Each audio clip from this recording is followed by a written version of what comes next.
বারোবিশা দক্ষিণ রামপুরে ঐকতান সংস্থার উদ্যোগে দুস্থ শিশুদের মধ্যে শীতবস্ত্র বিলি। মঙ্গলবার কুমারগ্রাম ব্লকের বারোবিশা দক্ষিণ রামপুরে দুস্থ শিশুদের মধ্যে শীতবস্ত্র বিলি করলেন ঐকতান সংস্থার সদস্যরা। ওই কর্মসূচিতে উপস্থিত ছিলেন ভলকা বারোবিশা 1 নম্বর গ্রাম পঞ্চায়েতের উপপ্রধান রাজীব তির্কি সহ অন্যান্যরা।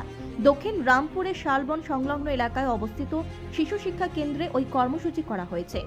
ঐকতান সংস্থা তরফে জানানো হয়েছে, দুস্থ শীতবস্ত্র তুলে দিয়ে পড়াশোনার উৎসাহ দেওয়া হয়েছে। আগামী দিনেও বিভিন্ন স্থানে এই ধরনের কর্মসূচি করা হবে।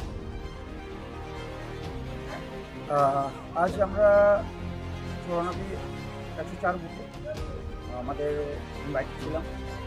এখানে সংস্কৃতি মঞ্চ একজন ঐকতান কালচারাল লিগ আমাকে ইনভাইট করেছে।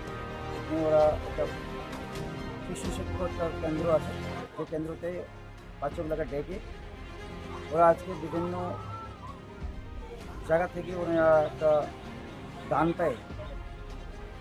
ওনাদের চেষ্টা করেন প্রচেষ্টা থেকে বাচ্চাদের শীত কাপড়, যে গরিব বাচ্চারা আছে আর কি, যেটা খুবই ওদের অসুবিধা হয় সকালবেলা স্কুলে যাওয়ার জন্য, ওদের জন্য শীতের কাপড় ব্যবস্থা করা হচ্ছে। সেটা আমরা এখানে সবাই মিলে করছি। আপনার নাম এবং কি দেখতে? আমার নাম রাজীব তির্কি, ভলকা বারোবিশা 1 নম্বর অঞ্চল।